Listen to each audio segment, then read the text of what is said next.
Premier Boyz, yeah. Yo, me and my team is the best in the world. You and your team looking stressed in the world. Said me and my team is the best in the world. Then you and your team looking stressed in the world. Yo, me and my team getting arrested by curves, and you and your team getting arrested by the curb. Me my nigga, oh, he ain't do shit except the robbery, nigga. He gon' do 6. Come through, bitch styled up with new kicks, penny flow ho, and I come with 2 chicks. Cause me and my team is the best in the world. Me and my team is the best in the world. Said me and my team is the best in the world. Best in the world, best in the world. Got a star on the sky, gentleman on the cup. And I know my team burns, we got sand in the cut. Ow. Premier Boyz.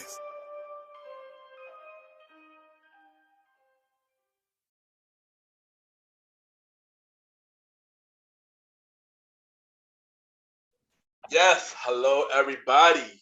Welcome to the Premier Boyz podcast. This is your boy Ken, aka MrGentleman. You already know what it is. It's your man Aaron Sands. We are back with another one. You already know what it is. If it's Wednesday, it's the number one streaming, the number one loved podcast in all the nation. It's that Premier Boyz podcast. Welcome. And it's me, the star Roddy Rod, and we are here. Yes, and we've been going for a month, but we are back. And long live the chief, he dealing with some emergency because he about to be a father. So shout out to the bro, But yeah, we are back, y'all. You miss us? And yeah, how everybody been doing? Life update. How everybody been doing? I've been doing pretty good, man. I was out here trying to be a husband and everything like that. Trying to, do what I got to do for the fam. Everything. Wedding was during the break. I want to get more into that. During the season finale of King Talk, which is coming real soon. It's going through delays with like my tech, and it's been kind of tough. But as soon as I get a chance to put this episode out, you will definitely hear more about it. But just been hanging in there. Shout out to the bros for bringing their best selves to the situation. And shout out to the Bay, like, for actually showing up to the altar and, being the best wife that she can be. You know what I'm saying? I always tell people, when you don't have to,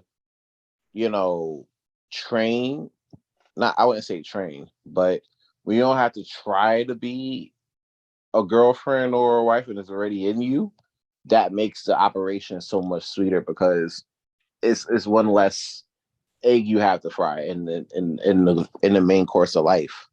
And also, and I tell this for my fellas too. If I didn't say this during Star Time episode, I'm gonna say it here. You wanna get a woman that likes you more than you like her.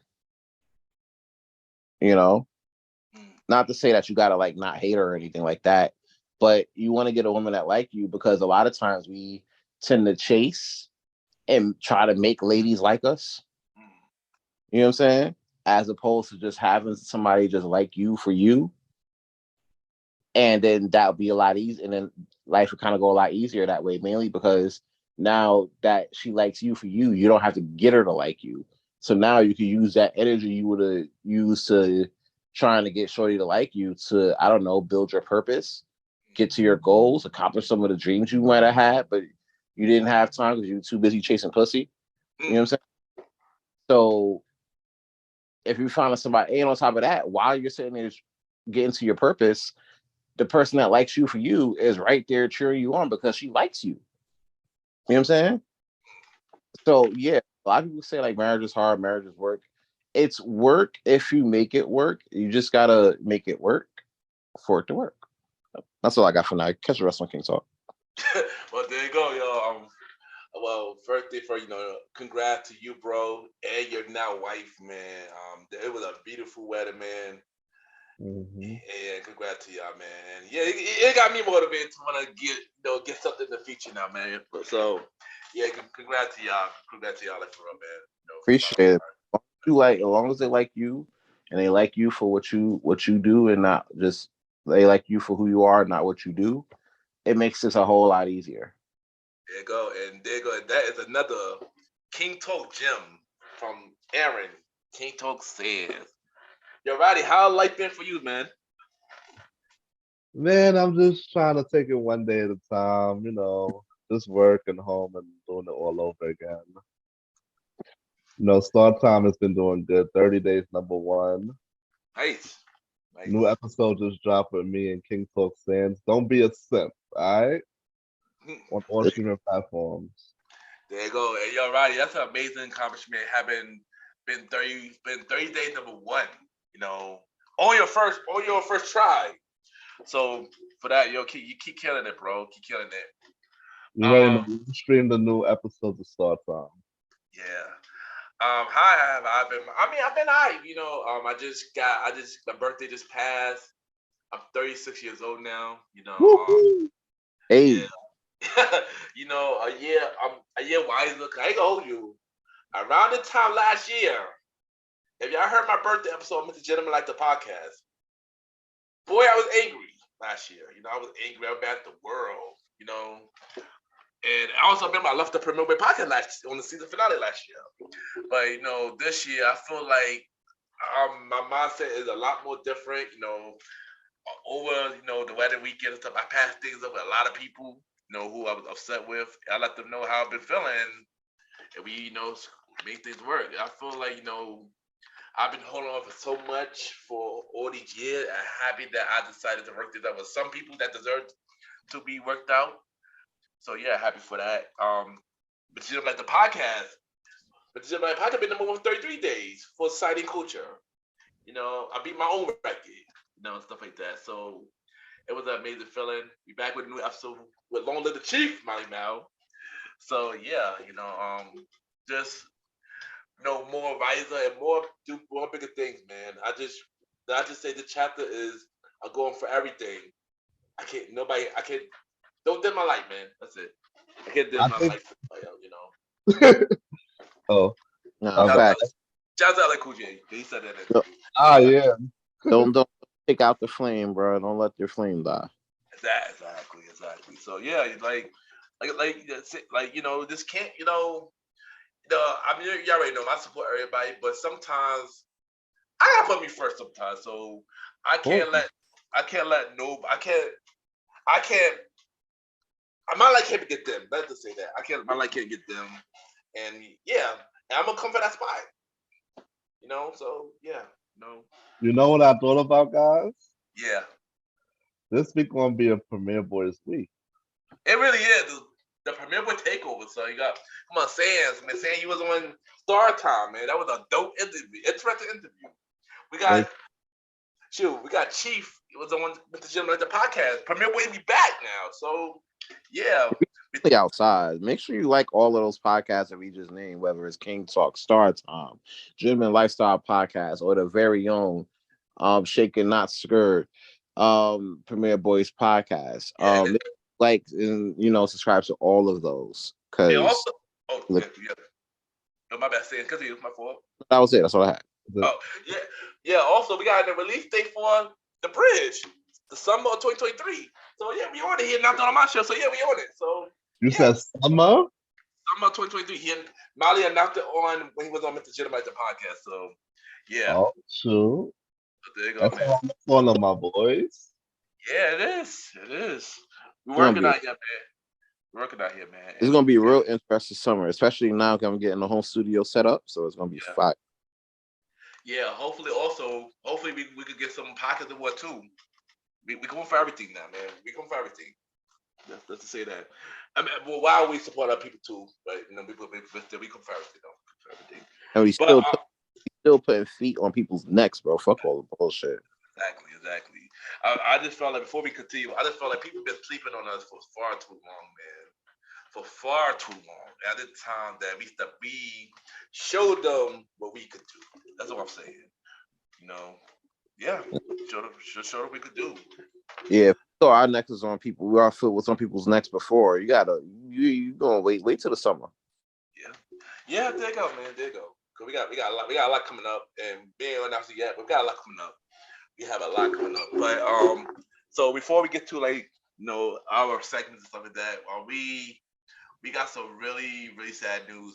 That the legendary Queen of Rock and Roll, Tina Turner, had passed away. I believe she passed. She passed away last week. And yeah, so I'm gonna ask you, how do you feel about the passing of Tina Turner? It's unfortunate now, to actually have to lose a legend like that, lose an icon like that. She was going through a lot of ailments Yeah, she did. time. And time is limited. You know what I'm saying? You gotta understand this, right? When we say, give people their flowers while they can, it's not just a thing you could just put on Instagram or anything like that. You know what I'm saying? Yeah. You really need to do that because you never know how much time you think you may have with anybody. With Tina Turner, she set a whole standard for rock and roll. I always say rock and roll was with black people, and as white people, we were just done with it, or when record companies was like, okay, let's get the black people to stop doing this. She was a real pioneer in that. You know what I'm saying? Yeah. And on top of that, one of the biggest things with her was after getting out that 16-year situation with Ike Turner. Yeah. Everything that went down with that, with the DV. I don't know if we could say the words on here because but with the DV and everything like that, at the end of that, she really just ended up just leaving with nothing but her name. Honestly, she said you could take everything from the past 16 years. I'll just take my future. And nigga, did she ever? You know what I'm saying? If you ever want to talk about a comeback story, you look no further than hers because she really sat there, burnt the boat, and just took it from there. And she said before, she would rather die than go back. Yeah, that's a fact. That's a fact. Yep. And I wish a lot of people in this generation and even in my generation, really take that and run with that. Sometimes you got to burn your boat and not look back in order for you to get the shit that you want. You know what I'm saying? So it's a big step, and I really hope people take Tina Turner's story and her life story. I really hope they take her life story and utilize it as a lesson. For those who's really trying to get out and do shit. So RIP to the GOAT, songstress Tina Turner. You know what I'm saying? Yeah. Oh man, definitely a legend, man. Definitely a legend. Roddy, what you gotta say, man? Tina Turner, legend. It was good watching her story. With Ike Turner, and we got the phrase "eat the cake" anime from that, and her music will always live on. She has some great songs. This is a legend, man. That it was a very sad. It was a very sad day and a very sad thing that we lost her. That's all I gotta say about her. Yeah, man. She did a lot, man. She was a legend, man. Like Sam said that she was dealing with the 16 years of Ike, and then as soon as like I said, she took her name, and as she got out, she had a hit song out of that, and then she became that the rest of the history because she just became a legend after that. So yeah, and also we got shout out to Angela Bassett, man, to even betraying her, man, because Angela Bassett did a good job, and I know Tina Turner was proud of that. So yeah, we definitely lost a legend, man, and rest in peace to Tina Turner, the queen of rock and roll, man. She's definitely the queen, man. Yeah. Sans, man, you haven't done this in a while. Do you have anybody that need to back it up? I don't know. It's gonna be real tough to follow that segment because shit, I'm still, thinking about Tina Turner's song she came out with and everything like that. But we ain't scared. We gonna get right. We gonna work right through that. Yeah, Tyrese, you gotta pack it up, bro. Oh my gosh. What This Tariq man did, son? gotta pack it the fuck up, and I'm gonna tell you why. All right. So you may have heard about his shortcomings with ladies and everything like that. Recently, he had to pay child support, and Roddy, I know you may have heard about this. Stop me if I'm wrong here. He had to pay child or spousal support to his wife to the tune of like $600,000. Give or take. I know it's a large sum of money. It's a lot of fucking money. But let me just Premier Boys fact check this right quick. Can do the sound. Premier Boy, fat. All right, so thank you, bro. Appreciate you. So his ex-wife, right, ended up coming up on some money. Ended up having to pay. Here it is. He had to court order Tyrese to pay $636,000 in child support and legal fees to his ex-wife. Now, to be fair, child support is definitely needed, but keep in mind it's for the child and not for these hoes. It's not a lifestyle, boy. It is not a lifestyle. It's for a lifestyle. It's for the child to be supported until he is grown and not a child anymore. So apparently, he came out. He came out and said the following after his court trial. He said, quote, "I left the courtroom during my divorce trial and I realized that it was never love. It was just a transaction."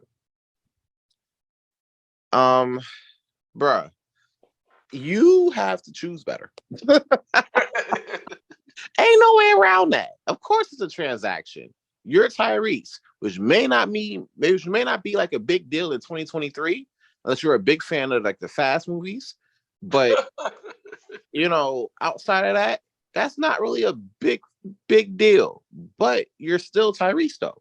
And being Tyrese, you gotta understand a lot of ladies are gonna pull up on you for a transactional relationship, not a relationship that's like the love songs that you sing. You know what I'm saying? Be the sweet lady. There ain't no sweet ladies in 2023. It's rarely few. And the few that are sweet already getting married and wifed up. So, you know what I'm saying? So a lot of the stuff that's out here, especially in your line of work, you're going to have to sift through the IG models. You know what I'm saying? You're going to have to sift through the OnlyFans workers. You know what I'm saying? You got to sift through all of that. You understand what I'm saying? So yeah, it's going to be a high chance. The chance of you having a transactional relationship is way higher than you having a relationship that's based out of love. You know what I'm saying? Everybody's going to want for something. All right. In your case. And unfortunately for you, you had to learn that out the hard way. It's not even we're not even going to bring up the fact that the current girl that you was with ended up saying that she rather dated Paul Walker above you. Oh, yeah, I heard about that. You know what I'm saying? Let's not forget that. Let's not forget the fact that she said that shit on a live with him in the live. He was right in the same fucking room, bro. Talking about, I was not really into you. I was into Paul Walker, knowing good and damn well that was his bro. You know what I'm saying? Roddy, imagine you with a shorty, right? Yeah. And you over here, y'all loving on each other as an IG model. She a baddie. You know what I'm saying? Mm-hmm. And she get on a live, you on a live with her. Y'all enjoying love, you holding her. And next thing you know, she come out and say, "Oh, Roddy, I was never feeling you. I was feeling some Aaron Sands. I wanted some King Talk." Bro, I shit you not. If you don't end that fucking live and kick her out the house, right? Like, I'm coming over there to shake you, my nigga. You know what I'm saying? The disrespect, my boy. Bro, it's way too disrespectful. And I feel like Tyrese keeps up with that shit just for, like, you know what I'm saying? Just because they thick, and we can't. And this is a bad example, and it's a bad example for dudes, because what happens is we tend to see the shit and be like, "I bet shorty thick, right? So we gonna give her a chance after chance." Fuck the fact that she don't be cooking or cleaning. Fuck the fact that she might like your dude from the dead. Fuck the fact that she may take you to court and ended up taking you for damn near over $500,000. Bro, she thick. We gotta stop thinking like that. And until we do, Tyrese gotta pack it the fuck up. Because he's not helping the situation for us. Oh shoot. Roddy, go. Almost. Well said. Almost Jeez every Louise. I'm sorry. Sorry. That was hilarious, said. That hilarious. Yeah. Nah, bro. 'Cause I see this shit happen all the time. It's on a lower level, bro. Like with dudes. Yeah, they'll be with a shorty, right? The shorty will not be right for them. And I'd be like, bro, why are you with it? Why are you doing this to yourself? And then they hit me up tomorrow, like, yo, Sans, you see she thick though, right? I gotta keep like, bro, okay, like, nigga, I'll take you to Fordham right now. There's mad thick shorties there, bro. You don't gotta go through this. But what do y'all do? Go through it. I don't feel bad at all. Roddy, go. Yo, I was just gonna say that almost every famous person have this on their back, but they don't think about it. They don't. It's worse because Cali, don't let this shit happen to you in Cali, bro. That's the most highest. They courts are not fair. Bro, Cali, New York, New Jersey, Hawaii. All right. You go sit there and you get caught up out there with your wife if you want, and don't let that shit work out. They say it's cheaper to keep her for a reason. Because if you just keep her, you have her around, you pay her off a little bit. And if she want to take her chance and gamble in court, then that's on her. But you go take that to court and you get in a situation and not realize it's transactional until she got her $500 an hour lawyer there, or her lawyer that's on retainer. And he's on retainer because when this shit is said and done, you paying her.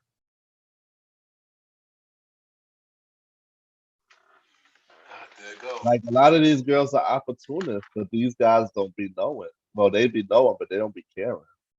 And honestly, I'm gonna keep it a buck. If you don't care, right, that a girl that a woman is, if you don't care that you have a woman in your midst that is only there for transactional, and you don't care to know or realize why, and be like, oh shit, maybe I need to like get her up out of there real quick. If you don't care enough to do the due diligence for that, you deserve to lose money, bro. You deserve to lose that shit. Like, niggas need to be more smart out here. These ladies, these regular ladies out here are running laps around y'all niggas. Facts. These girls be scheming and they all fall for it. And y'all be letting them. They all fall for it, bro. Y'all be letting them because they thick, bro. The fuck? Or they got a pretty face. Yeah. You can't say y'all, because all of us doing that. Most of y'all niggas. Most, yeah. Cause there's some people that don't do that. I know with some people we know personally are doing that. Oh yeah, definitely. So yeah. They out here getting to it, but then next thing you know, you look up and they getting game by some, thought on the West Coast and shit. You feel me? And you want to sign up and be baby father number 3 and 4. You dumb. You. Whoa. You dumb motherfucker, you. You're right. And you know I'm right though. It'll be that one dude in your friend group that'll sit there and sign up to be baby father number 3 and got to deal with baby father number 1, 2, 4, and 5 issues. But then tell you that you still getting to it. You dumb motherfucker, you. And baby father number 5 could be a broke bum nigga and just use the money that you send. Roddy, newsflash. Baby number 1, 2, 3, 4, and 5 are all broke niggas. I'm dead.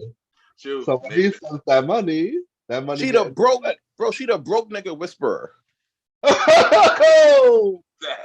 Some of these ladies out here are broke nigga whisperers. Gee Louise. Jeez. Aaron says it's in rare form. Gee Louise. # you should have showed up.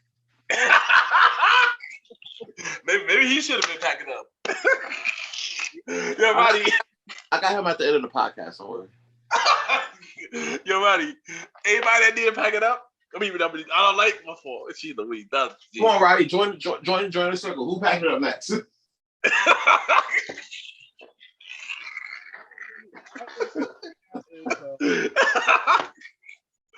Oh shoot! Oh, yeah. Oh man, Roddy, who? Anybody you all like this week? Yeah, the migrant stuff is usual, but now they're like, yo, they want to lift up the hotel so they can't stay in the hotel from the shelter. So I'm like, yo, freaking Adams, where you gonna put these guys? They gonna be on the trains again? Like, come on, son. Like, we already got a problem. Me usually with the New York stuff. Adams got up as usual. Yeah. You know when it's gonna start getting crazy? When they start putting the migrants in the schools. They try to do that already. Oh shit! Well. Yeah, they said they try to put it in the school gym. Yeah, nah, niggas need gym classes, bro. You see how these kids are built nowadays? Yeah, that's they would be a beast and all that. Right? Yeah, they need gym class more than ever, bro. You can't put them in the gym. Put them in the library. Niggas ain't reading. Oh man, crazy, yo. Oh, I said maybe they could put them outside the schools. They're gonna stick up the damn schools. Have the schools like a damn tour. They gonna have them up in your math class talking about 2 times 2, Krato. Oh, Like, you can't answer for the kids. You cannot answer for the kids. Nah, not all, yo. Not all. All right, so it's time for Mr. Gentleman Lifestyle Review of the Week.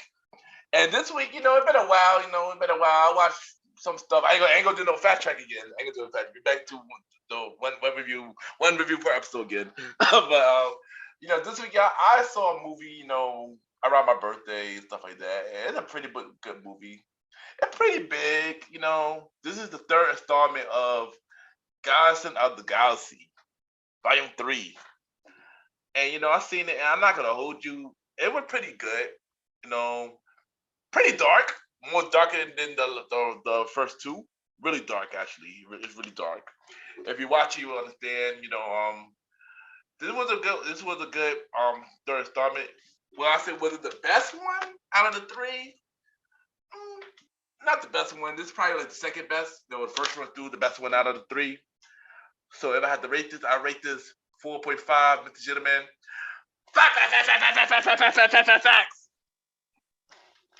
Facts.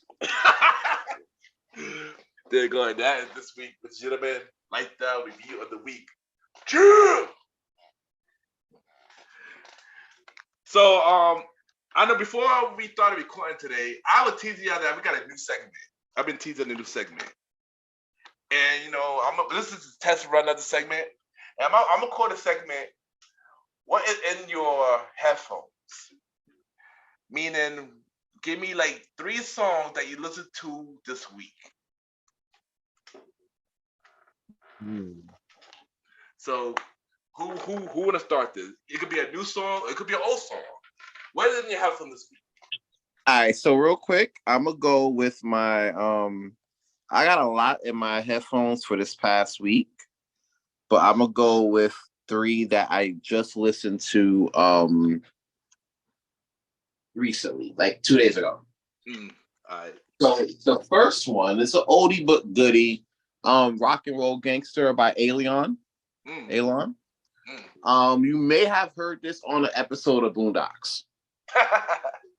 Right? When who was it? It was the Gangstalicious episode when everybody found out that he was gay. Oh yeah. Oh yeah. And he had to meet up with Riley. And Riley already had like the little fit on, he was looking like a shorty or whatever. Yeah. Talking about he ain't gay. You know what I'm saying? So that song actually, Rock and Roll Gangster actually played in the background. And I kind of like, I was a fan of the beat, so I found it on Spotify and I started listening to it and it came up on my list. So that's one. Party with Quavo and the late great Takeoff off DJ Khaled's God Did album. Yeah. I was turning up a little bit, so yeah. Yeah. Yeah. And the last one is Headlines. Westside Gun, Conway, Sheen, and 2 Chainz. Nice. All right, Roddy, what about you? What's in your headphone this week? I want you, Marvin Gaye. Okay. Right, trying to get some ass, bro. Nah. And her mood was in my headphones this week. Ice Spice? Yeah. Oh wow. We're gonna talk about her in a few too. And there's a couple things on here. I was feeling Days Like This, Kenny Lattimore. There we go. Okay, nice. For me, I know one is Outkast, ATL is. I believe it's off their first album. I think it's off their first album. Second, this is a new track, and y'all know I'm not big on new school like that, but I don't know, this song was very catchy, and plus J. Cole's on it, so I had to check it out. Little Durk, J. Cole. Is it All My Life, I think? Yeah. That's so kind of That hard. was kind of fire. I heard that shit too. I ain't gonna show you. That's kind of hard. I ain't gonna hold you. And the last one, I do have the last one. Date to Sands. This song been in my head ever since the wedding. Outkast again. Prototype. I hope that you're the one. I really walked out to that too. That was fire. That was, yo. That's like the only song that the DJ got right, bro. I got smoked. I got smoke for that DJ, boy. Oh my god. I got bad smoke for him, boy. Both of them. It was two. It was 2 DJs, and the first one was was ass. Fuck it. I go to the man, right? Talk about, oh, you got Jay-Z or your Serato. Man's had the audacity and nearly get it go to say, oh no, I don't got no Jay-Z and no Serato. What if I said, bro? I walked away. I was heated. I had to go outside and smoke, bro. Listen. Nah, do your thing, bro. Do your thing. But but I ain't gonna hold you though. That Outkast Speak About Love Below album, though. Jeez Louise, yo. Yeah, that's a bad. That was an amazing album, son. I want Outkast to come out with a new album so bad, son. I really want them to come out with a new album so bad, son. Like I don't know. I don't know if it's gonna be a thing, but I don't know either, man. Three stacks, man. Like, come on, bro. Use your heart, 3 stacks. Use your heart. Thanks, yo. 3 stacks. Come on, man. We need you, bro. We need you, man. We need you to come on out. You a big boy, man. We know. Play your part. Play your part. Man. I like what you did. I like what you did there. But yeah, man. So that's gonna be. We're gonna do this every week. What's in your headphone? And yeah, you know what? Let's do Roddy's favorite segment, yo. Roddy, your favorite segment. Before we do this favorite segment, the recipe to Sax, recipe to Theo. Roddy, take it away. Power review. It's your time, bro. There was a lot that happened in these last 2 episodes, so forgive me if it's like a continuation. So forgive me if I try to talk, but it goes one into the other. But yeah, it was connected anyway, so it doesn't matter. Basically, yeah. So, Sax is from the grave causing havoc. Episode 9 was called The Last Gift, and he surely gave the last gift to a lot of people. He gave a last gift to Monet, Zubid, Zeddy, and Junior, aka Agent Young. Kane was heated. He confronted Brayden and almost breaking his leg, running the car into him. I'm like, damn, son. Then he freaking kicked Tariq's ass in Davis' office. Then Drew was hiding from the Castillo family. Basically, Evelyn was coming around, be like, yo, where's Drew? I want to see Drew. I saw the video. Remember, because we saw the video what happened last episode with him talking to Everett, and there was like, whose man is this? So she saw it. So she came back for fire at the bar, but who wasn't there? So he got revenge. Him and Kane smoked them out in their restaurant. They put gas and they choked them out. And then once Evelyn said, "Oh, Monet wanted Lorenzo dead," so Drew found the truth out from her at that moment. Wild Boy Drew on the loose. Wild Boy Drew on the loose, man. Now keep that in mind. When you ain't get clapped up, he out here actually catching bodies and shit. True, yeah. Taking out a whole family all at once, my boy. He did dead up. Wild Boy Drew on the loose, man. Wild Boy Drew on the loose. Good to hear, Roddy. All right, so after Monet opened up the letter, she was saying that Tariq set up Diana for putting the drugs on the roof, and she's like, how you know that's true? Don't do nothing until you know it's for sure." So then Diana, Dirty Diana, we call her. The Dirty Diana. She went searching. She went searching in the room, and yeah, she found the investigation prints for the Zeke murder, and that Lorenzo was at the scene. Yeah, hold on, right? I ain't gonna hold you, but after these 2 episodes, she deserved that name. She deserved that name. She deserved that. Get more into her. Bullets, bro. Facts. I could do body before. We're gonna get more into that. There's a lot of Diana I gotta cover. Dirty Diana. Oh. All right, so the next scene was Davis getting upset, like him and Tariq inside the office. He's drinking. He's like, Zach had it coming, but that's supposed to be my order, not Vito's. Like, oh, I can't believe to see your brother go out like that. And Davis like, don't worry, I covered it up. They're not going to come back on us. La la la la la.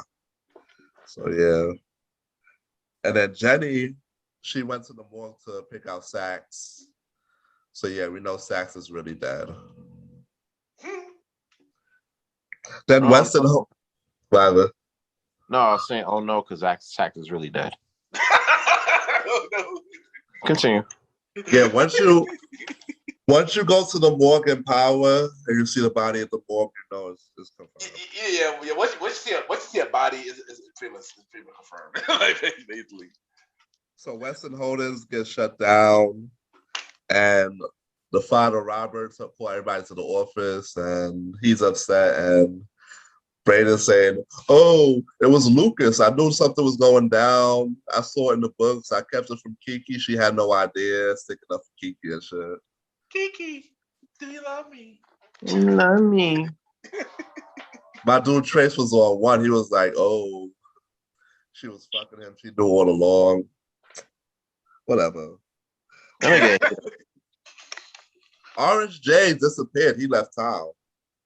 I guess he figured since the whole shit was cracked down on the Western Hornets, it was a wrap. Like, he was out. Yeah, once he heard that shit, it was curtains. Yeah. So next thing you know, Braden go looking for his uncle, and he find him in a nice little he finds him in like a whatchamacallit? Was that a hotel? Like a little condo. Penthouse? Yeah, penthouse condo type of thing, yeah. Right.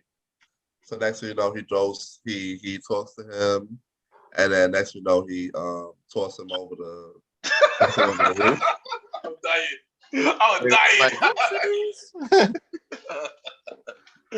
Oh shoot. And my son hit the car real hard, and Tariq saw it, and he just walked like nothing happened. I'm like, Tariq walked away. He was like, "Damn, that's tough." Oh, sucks to be him. He kind of deserved it though, so yeah, good to you, son. Yeah.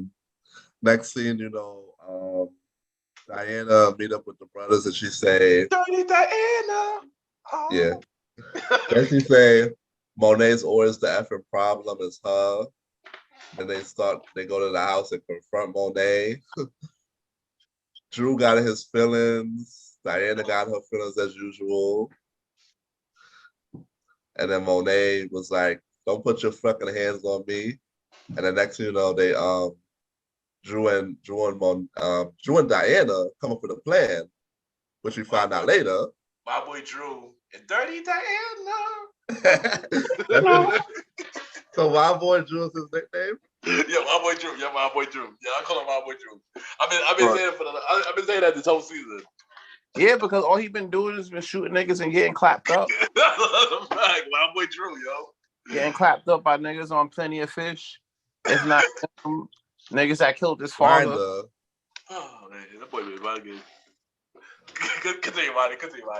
All right, so after the kids confront Monet, they come up with a plan that to make Tariq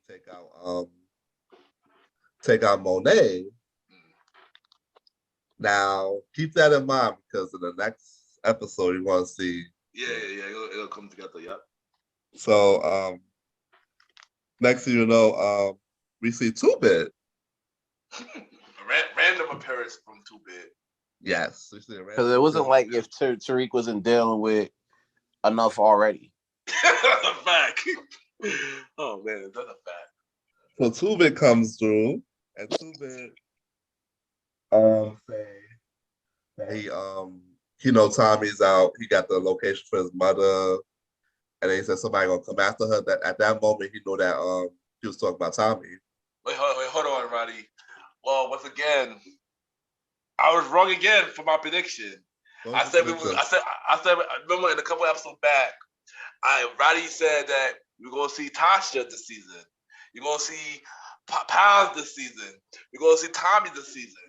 I remember I said, nah, you know he died. Like, nah, no, he died. Boy, I was wrong. Now continue, Roddy. Now continue. I felt like you it was no choice. I agreed with Roddy on this one too. It was no choice but for you to see, Tommy and Tasha and 2-Bit. That had to continue on, especially if you're trying to build a potential crossover.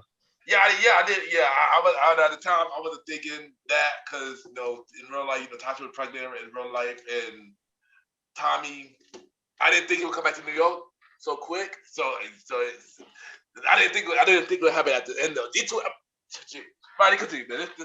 Continue, Roddy. All right. So so he steals his ride and gives him his ride. 2-Bit. And I'm like, yo, why the fuck is 2-Bit trying to take his ride? But he's doing it as payback because Tariq got his first car. And is a what's the car? Yeah, the Porsche. Yeah, he got a Porsche. So Porsche is basically could pay him off for now. We'll keep him off the back, right? Because he's still gonna come collect. What do you think? Yeah, pretty much. Yeah. And plus, he wanted that favor for that body he caught in at the pool, right? Oh, yep. Last season, yep. So that had to get paid back somehow, bro. Yeah. Continue, Roddy. Continue. So the next, he calls to make it be like, "Yo, send some people. I think somebody know my mom's location's at." He said that location's sealed. I said, "No, I think somebody know." I said, "We'll send somebody over." Next thing you know, Tariq goes. We see a conversation between Big Mama and Tasha. We see Yaz come run out, and then next you know, Tommy comes and guns down all the freaking officers. And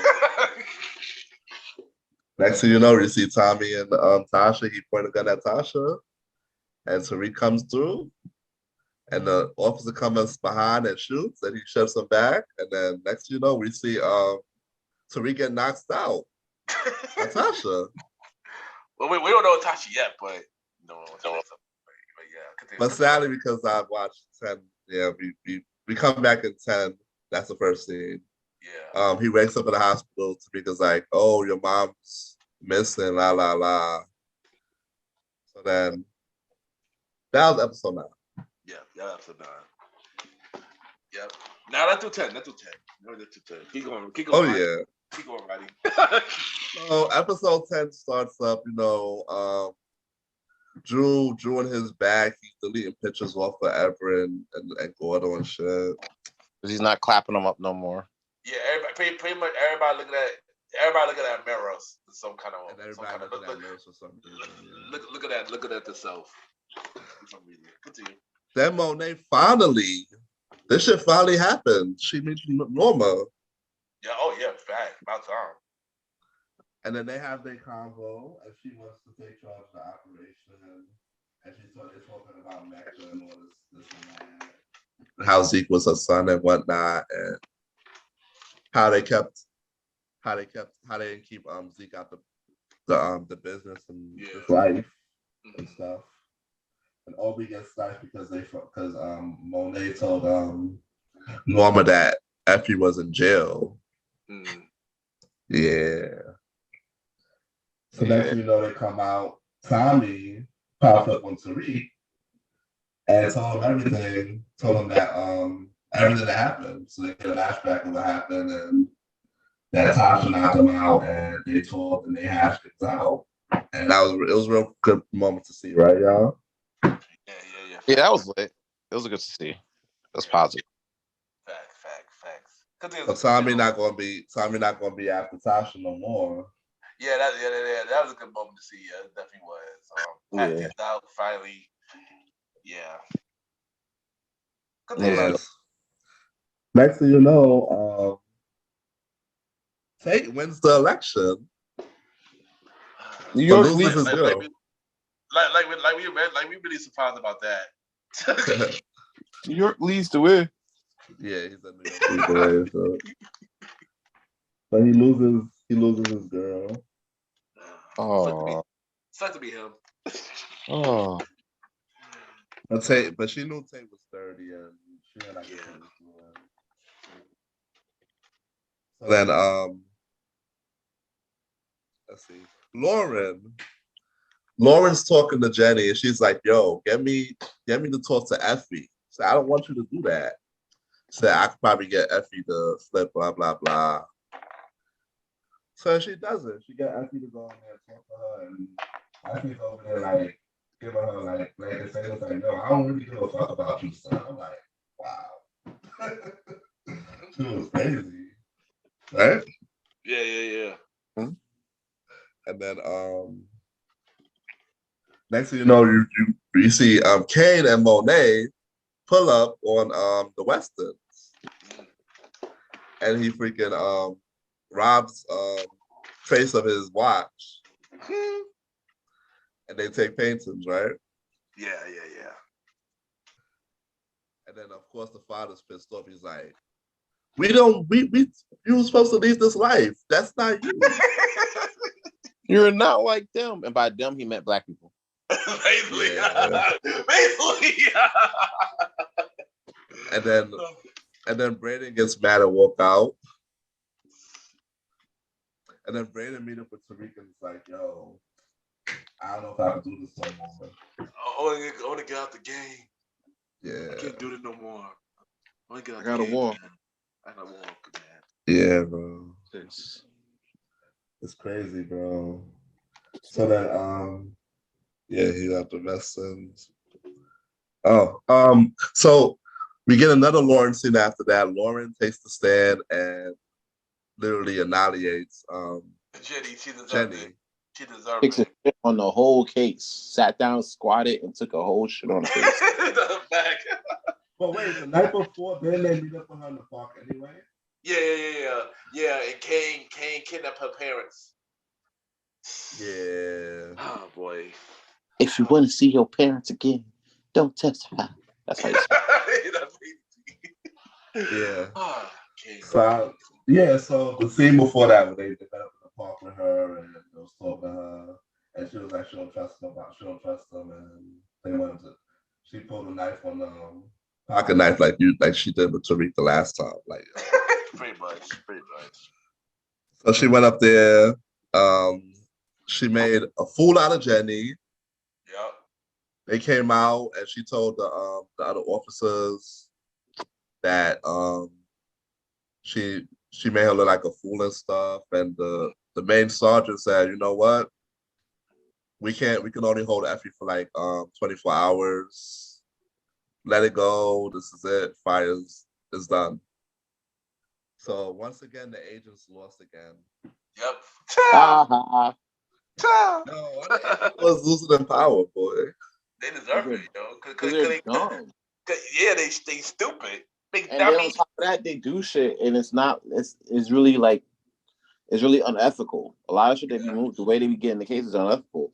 If it's going to take down like Tariq and all other guys, if it does come down to like the agencies, it's going to be somebody that does the shit by the book. Because you think about it, everybody that pulled up, right, got a little bit of crooked in them. That is true, bro. You know what I'm saying? It's going to take somebody that does that shit by the book, skirt, straight ahead. Because Whitman, you see Whitman, he didn't do the shit by the book. He got bodied. Sachs been crooked. Yep. He been crooked, and he got a well-deserved body. You know what I'm saying? Yep. Yeah. Jenny Sullivan and the lady who's telling, I need to get the information from Ghost. Like you got her. They haven't been playing the game really crooked. Actually, she been the only one that been trying to play it as straight as possible. Yeah. You know what I'm saying? And then she had to hold the L because Jenny was trying to trying to get the W. Do the most, yeah. So I missed one scene. This is the first scene, the second scene of the episode. When Tariq pulled up on Tommy Mom looking for him. Oh yeah. So going back to that scene, we realized that Diana put on Monet's wig. Dirty Diana. It's dirty glue on her. Diana put on her, Monet's wig and went to Tommy's mom's door and said, "This is from Monet for Tommy." So she set that up. Oh my gosh. Who would have known? Oh, but Roddy, talk about that plan that happened on the last episode. That happened on this episode. Okay. So basically she's saying that she's supposed to go out and to the house and pick up Monet, and they're supposed to go and drive to Drew and sort things out. But what happened is they was talking in the car, and then Diana felt some type of way because she was saying that she loved her and she was only hard because that's the only way she know how to be and whatnot. Next thing you know, somebody pulled up and shot from the window. I'm done. It's a rare day when Kim Megan put on a pod. And then Kane sees that he shot through the back window, but it was already too late. And then Tariq's like, wow. Wow. Mom? Oh, and they get and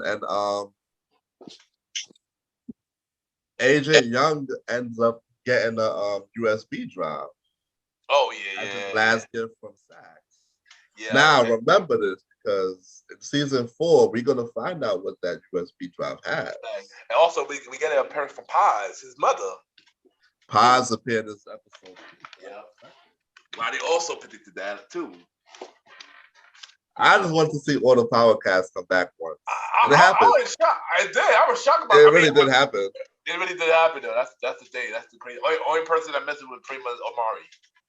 Only person. That nigga dead, bro. Come on. And he stop trying to bring ghosts back. Alright. What it is.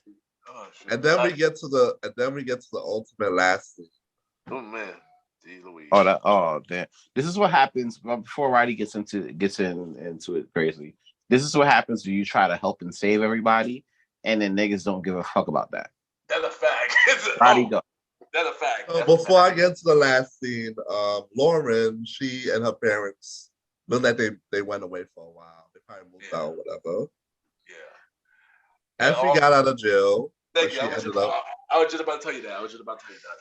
Effie got out of jail, but Tariq was like, "How can I trust you? What's gonna happen?" She's like, "How can I trust you?" So she ended up walking home. I went home. He ain't walk home. Kane probably picked up. Pretty sure. Come here, Effie. I'm so good. Around the corner. Fuck that nigga. So the final finale scene is Tariq pulls up to the warehouse and he's talking to Norma, saying how he wants to be the get back in the graces and work side by side or whatever. Next thing you know, Obi said, "Oh, somebody tried to shoot up Monet." Oh, by the way, Monet's in critical condition, so she's gonna be okay. Yeah, critical condition. Yeah. So she'll be back. Yeah, she'll make it. Of course she'll be. Yeah, she'll be back. I got something to say about that too. But continue. All right. So the last scene is, everybody pulled up saying, "Oh, you trying to kill our mother." Kane and Drew and freaking Dirty Diana. Wild Boy Drew and Dirty Diana. There's no nickname for Kane. He was just acting reckless whole season. Dumbass pussy with yeah, there you go. Smart with the business, but dumb with the views. That's a fact. Oh, my son pulled. There's so much going on in these two episodes. My son pulled up in the suit trying to be Effie's lawyer in that film. No, that's episode 8. That really was episode 8, though. We didn't get to talk about episode 8 because we wasn't on the air, but yeah. Like, he was like, "Hey, Effie, look at me. I'm a lawyer. You gotta flip one to me. Fuck that nigga." What a clown. Yeah. What a clown. I couldn't yeah. So next on the talking, and she said, "I know your daughter is Anya Covington. What's the name?" I think something like that. Yeah, right. Anya. And then Effie pulled up out of nowhere, and she's like, "Oh, I'm working with her. Effie told me what was going down, so we moved my daughter to safety." Fuck you, Tariq. Next you know, Kane was about to shoot, and then she said that. Fuck you, Tariq. Next you know, the freaking power in the warehouse went out. I guess they lost power. I'm just about to say that. That's not good. That's good. Power. Yeah. Then next thing you know, Brayden come out of nowhere and started shooting, and he and Tariq comes through, and then they're running out the warehouse, and they get in the car. Good boy, Brayden. Real one, Brayden. Real one, Brayden.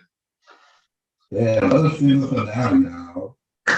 What we're gonna do? I think we start a war. Oh, wait for Tory Lane, come on. Wait for war, my brother. Wait for war. Damn, Tory, we'd be free right now. Adding more tracks to the culture, like. So now we know that Tasha may be coming back as a regular. Yeah, definitely could be Tasha coming back as a regular possibility. Season 4. Yeah. What do y'all think? I think Obi is gonna be a big help for Tariq, because right now the only ally he got right now is Brayden. Yeah, I think here's the thing. Obi is gonna be a big help because Tariq helped him with the green cards. Mm-hmm. So Obi is definitely gonna help him. And remember, Obi called Brayden. So also Obi working with Tariq and them on the low. So Obi might be an ally for them in season 4. And that might be a big deal, especially considering all the stuff against him. Tariq the only thing I will say, Tariq gotta stop playing defense. Yeah, he can't just be chilling and thinking everything is good, trying to get college credits. Bro, your trust fund's gone. You ain't gotta do that shit no more.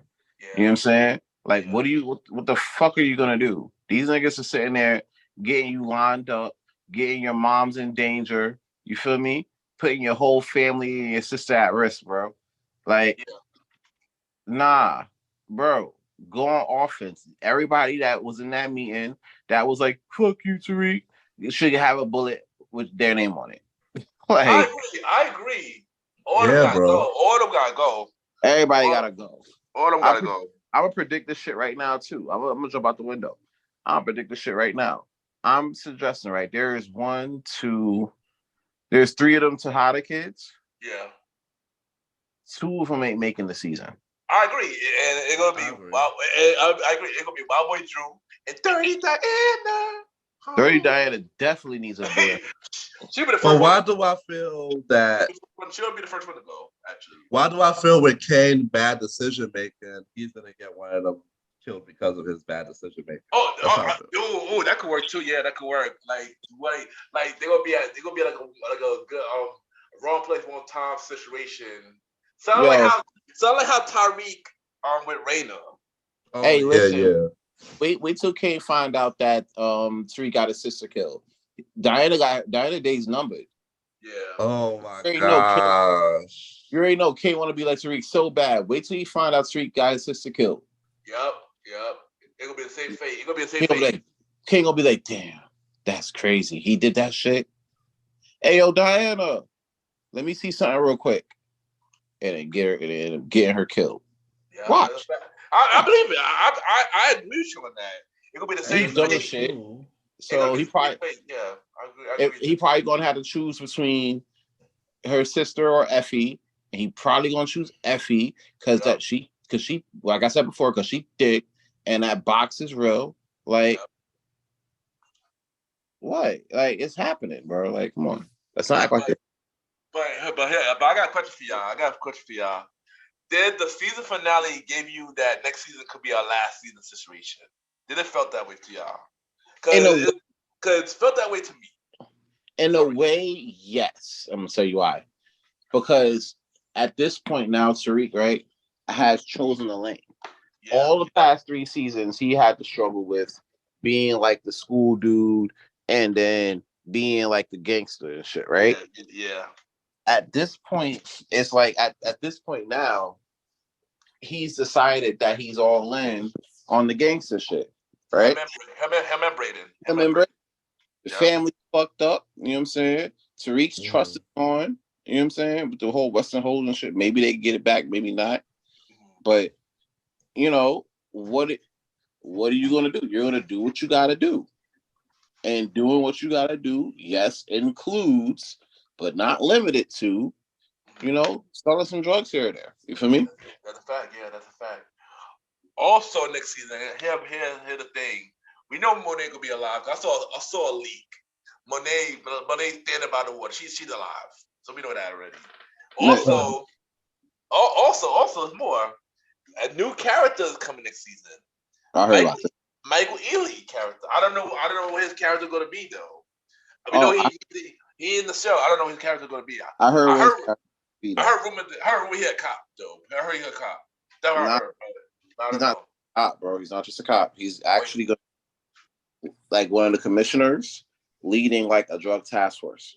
Okay. Oh wow. Okay. So remember how Blanca was trying to get the task force? Yeah. Oh, got it. This is going to be the task force. You just because Jenny and Blanca took that loss for Lauren doesn't mean they're going to give up on that whole shit. Yeah, of course not. Okay, my bad. Yeah, for them, this ain't over. So they looking for revenge just as much, if not more, than Tariq's looking for revenge. Yeah. Also, there's more things that we gotta remember for the show. One, of course, the hard drive. What's on the hard drive? I can tell you that. That's one thing. It's probably that recording that Sax took of Tariq when he was talking to Ghost in his grave, saying how he killed him. Oh yeah. Oh shoot. God damn. Oh shoot. You could be right about that. Wow. That was never used. You're right. You is right. Oh, that is crazy. If it does happen. Oh, I think that could be it. If it's true. That's a good one, Sam. That's a good one. But here's the thing. It's another key fact. Something that Roddy mentioned. When Lauren leaving the house with her parents, she dropped the phone in the garbage. Somebody gonna find that phone and see what all the texts for Tyreek and stuff will be, and they're gonna use that phone to track Tyreek down. Oh shit!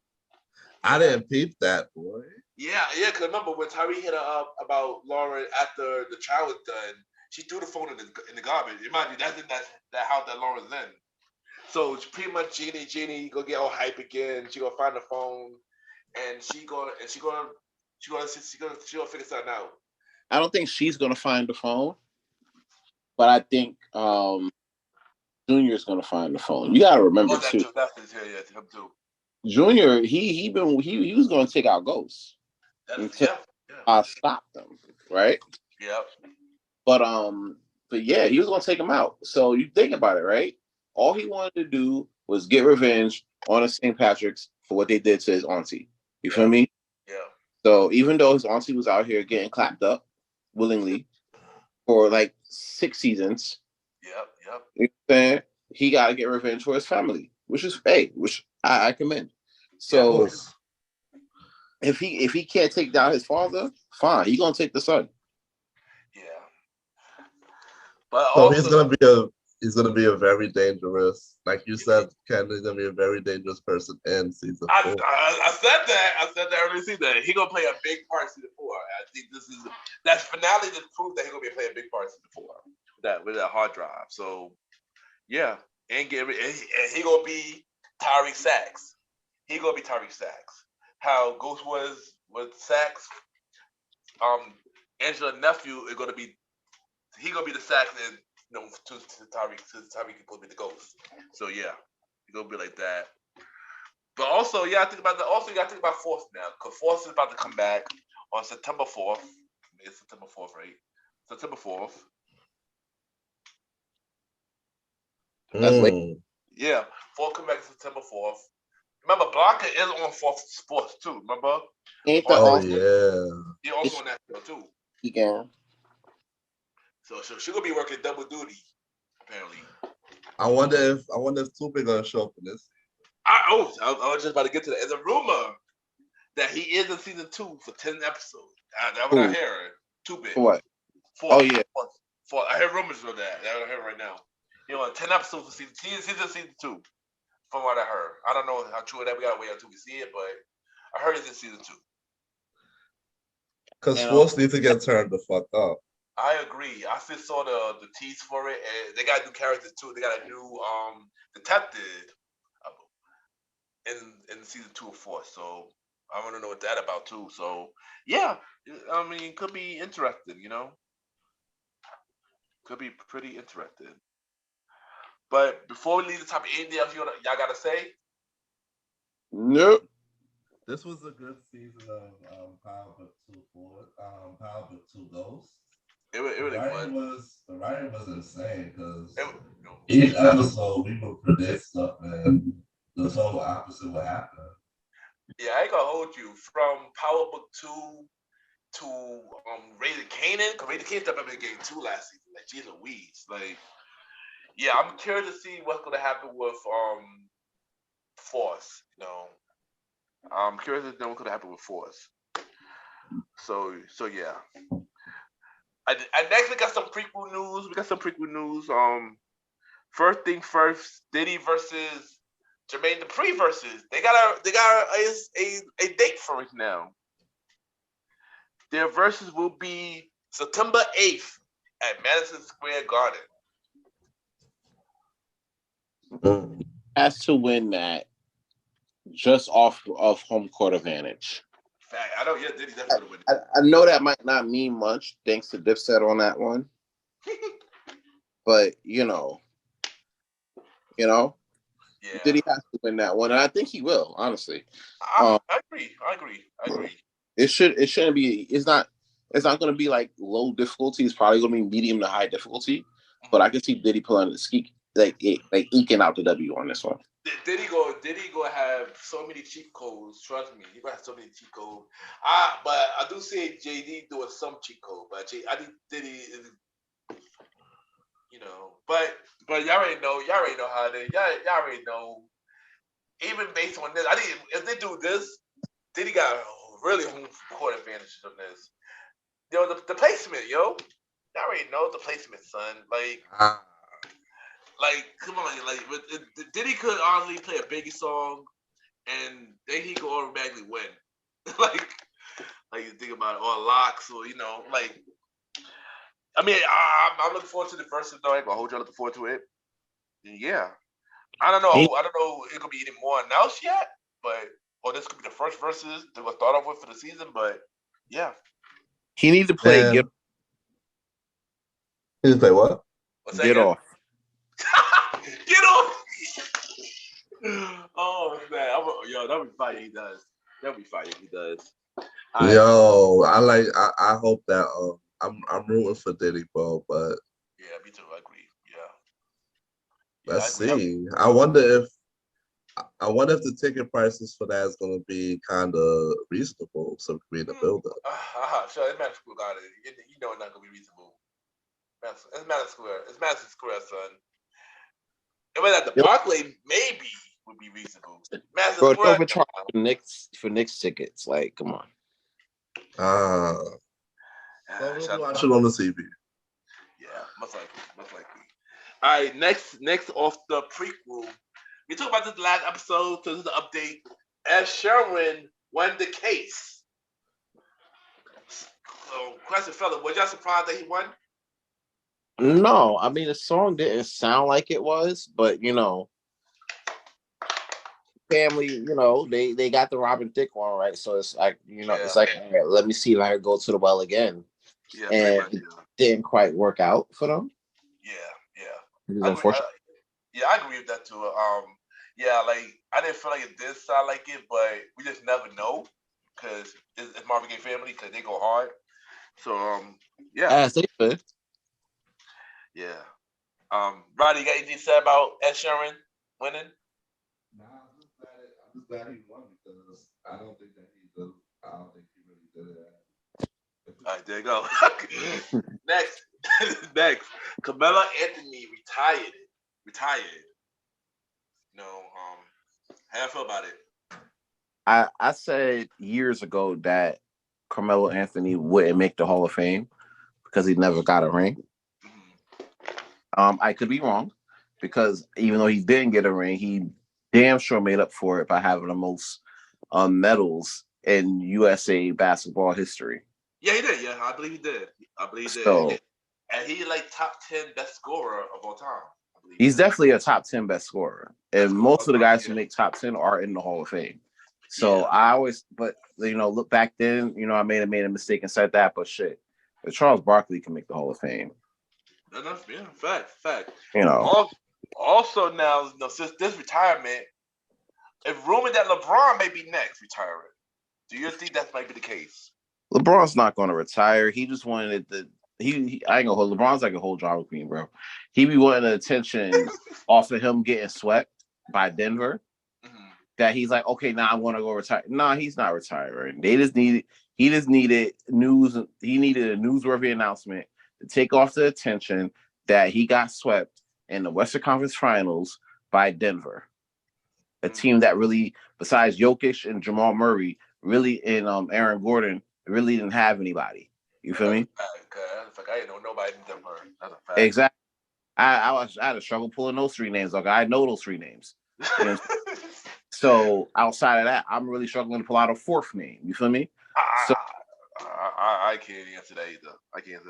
So don't let LeBron retirement news distract you from the fact that he, like the Nets, got swept 4-0 in the playoffs. That's a fact. Unless they get Kyrie, and his son ain't gonna come play to like a couple years. So unless they don't get Kyrie into the Lakers this year, he might very well retire. That's a fact. Question: we got some beef that ain't Premier Boy news. Have y'all heard about this weird beef between Rick Ross versus DJ Envy? Yes. It's weird. It's really all about car shows. Okay. So DJ Envy got the car show out in Memphis. Ross trying to have the car show at his crib at the Promised Land. And apparently, DJ Envy was talking shit about Rick Ross' car show. And Ross was like, fuck it. We get to have car shows where we have car shows because we can have car shows there. You gotta have car shows in Memphis because other niggas are having car shows in Memphis. And then he said something about how him and his sons could come clean his pool and mow his lawn and shit. Doing a whole bunch of manual work, him and his sons, while his wife and her baddie friends party in the hot tub and Rick Ross come over and try to make sweet love to them, right? Then DJ Envy gets all mad and shit, He gets all mad and start talking about how, he was a cop. Yeah, how he was a cop, how everybody knew that. You know what I'm saying? Everybody knew he was a cop. Everybody know he rented his house because, Eddie Murphy used it for coming to America. You know what I'm saying? But what DJ Envy figured out, that's his house. So he probably came up on a big bag. You feel me? You know, so it's a lot. It's a lot that goes on. It's a lot of nigga shit. It's bad enough DJ Envy ended up getting caught up with one of the guys that he was promoting on his show. One of the guys, I think it was Flipping Houses, New Jersey, or something like that. Oh yeah, because he worked with 50 on that one. Uh-huh. And apparently he got caught up in some scamming stuff. Apparently he was scamming some people.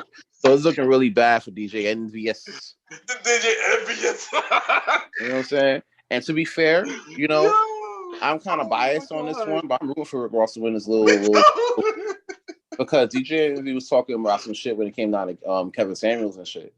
And he was saying like some stuff about like he was trying to really agree on some of that bullshit. And I wasn't a fan. So yeah.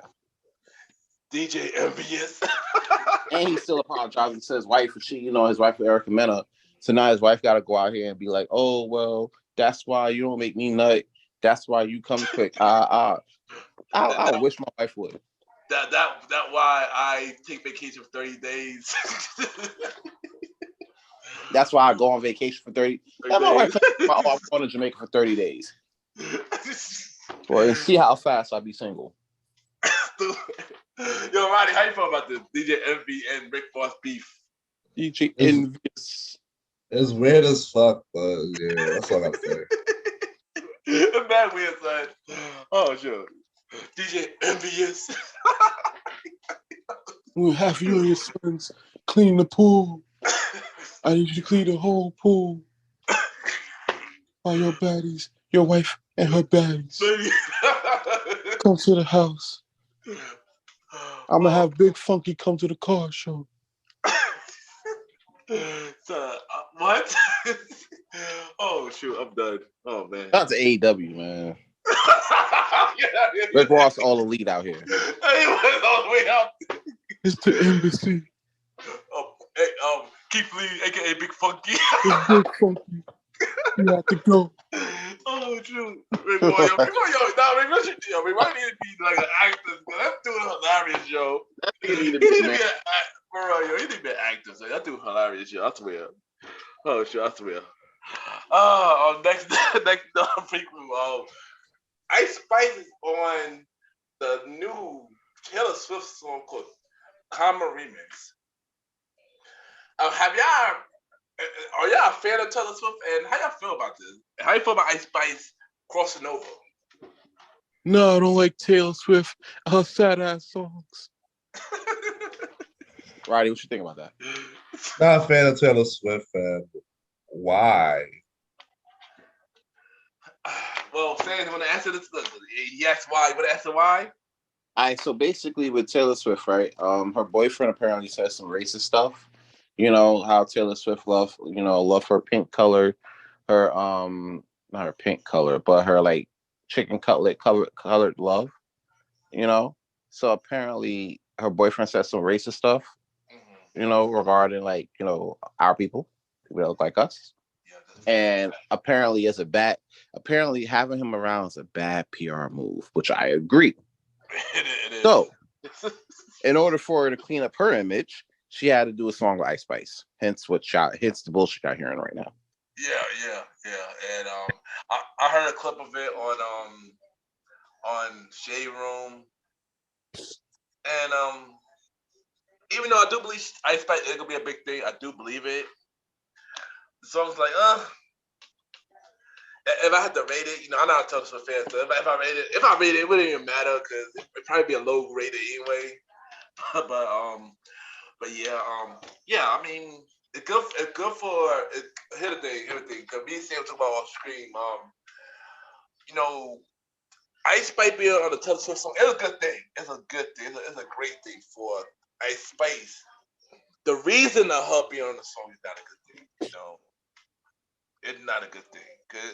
Because it's giving me, oh, let me make it up to you because my boyfriend ran my mouth, about you, type of thing. It don't seem genuine, It's not. You don't seem genuine. That's how I feel about it. It's really not though, because here it is, like, when you have to do something because you have to do it. Yeah. As opposed to you doing something because you want to. Want to do, yeah, exactly. Isn't the outcome of both situations a little bit different? Mm-hmm. Like, because you want to, you're gonna put more care into something. Yeah. For you to do something because you want to do it. You really want to do it, and you have your mind, mind, body set to do it. So you're gonna do it, right? Yeah. When you have to do it because you fucked up, or you hung around somebody that might have fucked up, and now it's costing you. You know what I'm saying? So yeah, it doesn't feel genuine, but hey, it kind of cleans that up for Taylor Swift. People, it's not that situation is not really going to affect her. Matter of fact, she's doing a tour now, and apparently she's she's performing at Meadowlands this weekend. She was a Meadowland. Yeah, she was a Meadowland for. I know she was there yesterday. She brought Ice Spice out on Meadowland. I believe. Of course, she did. As well, you know what I'm saying? Ice Spice being from the Bronx. Yeah. From the wonderful streets of the Bronx. You're gonna have to bring her out for the Meadowlands. You know what I'm saying? Yeah. And plus, it gotta show. You gotta show face. I guarantee you, this song is not gonna be a thing 6 weeks from now. I mean, if you're a Taylor Swift fan, because her fans love her, they're gonna eat it up just because. But then again, I look at it online, and a lot of people do not like the song already. I heard a lot of people did like the song already before Ice Spice was on it. They don't like it even more now that Ice Spice is on it. So. Sure. Well, that's the thing, because they know that, like, people nowadays. One thing I can say, which I'm proud of, nowadays people are really starting to see past a lot of the bullshit. Yeah. You know what I'm saying? Especially when people in power are doing a hard or not doing a good job at trying to like enclose that. Because back in the 90s, you would think like TLC was getting bread the way they were talking about Scrubs. Whole time they were filing for bankruptcy. But you didn't know that. At the time, You know what I'm saying? So when you look at it, nowadays, a lot of this shit is out in the open. You got all these quote unquote leaks. You know what I'm saying? For people who just want content because they know content pays. So, of course, you're going to see a lot more leaks now than you did before. So a lot of this stuff is easier to see. Now, if you're willing to see it, that's a whole nother conversation.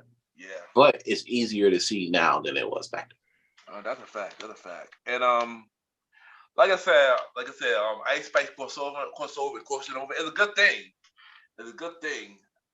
I just feel like, especially now that I know about the whole her boyfriend being a racist situation, it doesn't feel. I ain't gonna hold you, because when I saw that Ice Spice was gonna be a Taylor Swift, like, even I'm not a Taylor Swift fan, but that kind of big for her. Then when I found out the reason, like, now I'm a little disappointed now. Can I ask you a question? Yeah. And this is just me asking, right? All right, what up? If you know somebody, right? And you know the person they're dating, right? And you know that the person that they're dating just happened to be a racist and say some racist shit from time to time about people that look like you, right? Do you think, right, that the person that's with that person at the time that the stuff was said, do you think that the racist person's significant other is also a racist? All right, I have my headphones adjusted, but yeah. So it doesn't mean that because the person you're dating, that's their views. That's what I was trying to say. All right. What if you say marry them? I mean, each individual have their own point of view and opinions. I mean, I definitely agree with Roddy, but if the person they dating is racist, it don't necessarily mean you racist, but I do feel like the person you should put that person in check, though. Let them know that you should not be racist, or change your ways. And if they don't want to, then leave. Because no matter what, if your partner's a racist, it's gonna look bad on you no matter what. So that's true. At the end of the day, it looks bad on you, right? Yeah, no matter what. Yeah, especially if say and I'm dating a white girl and she racist, and I keep bringing her around, expect y'all to like her, but she don't like nobody else. It really gonna look bad on me because I'm the one dating her, and and everybody sees the thing that what she's doing, but I don't see it. So it really is gonna look bad at me. So in a sort of sense, yeah. It does make you racist. Then. Yeah. I'm gonna say that. Wow. It does make you racist because if you dating somebody and everybody sees it except for you, then you pretty much blinded. I would have to agree with Ken on this one. I'm explaining why. And it's really part of what he said, but I want to elaborate a tad further. Yeah, like, granted, if you didn't know the person was racist and people are telling you, and then you find out for yourself, like, hey, this dude could be racist. I might not like this. I gotta get out. I gotta either tell them about this shit or I gotta get the hell out. Yeah. Right. That's one thing. It's one thing for that to happen. It's a completely different thing when you're, when you know. Yeah, exactly. Aware of it. Yeah. And then you're still there. You're actively still there, and you're vibing with that person. And dare I say, you may even end up marrying that person. Yeah. I think it'll be hard to call racist on that, but you'll definitely be part of the problem. Yes, it's just like when somebody dating like an ain't shit person, and they do stay because they think they can change, but in reality they can't change. So like that. And then by you staying, you enabling that problem. Exactly. You're part of the problem. And until you're able to move away from that and not associate yourself with that situation, with that type of behaviors, you're always going to be part of the problem. Yeah. That is true, bros. That's true. Yeah, that's definitely true. And we got one more. Well, we got one more topic for the prequel. Eddie Murphy. Eddie Murphy been on the grind for a very long time. He just had You People come out a couple years ago. He had Coming to America 2. But now he's bringing back another franchise movie, another big movie that made him big in the first place. Beverly Hills Cop 4 is coming, to Netflix. So my question to y'all, was y'all ever a fan of Eddie Murphy, Beverly Hills Cop? And are y'all looking forward to part 4? This is not a reboot. This is a sequel. Just to be clear. Oh gosh. I like the first two. I wasn't really a big fan of the third one. I always feel like the third movies are like cash grabs. Sometimes, yeah. Depends on what it is, yeah. Sometimes, yeah.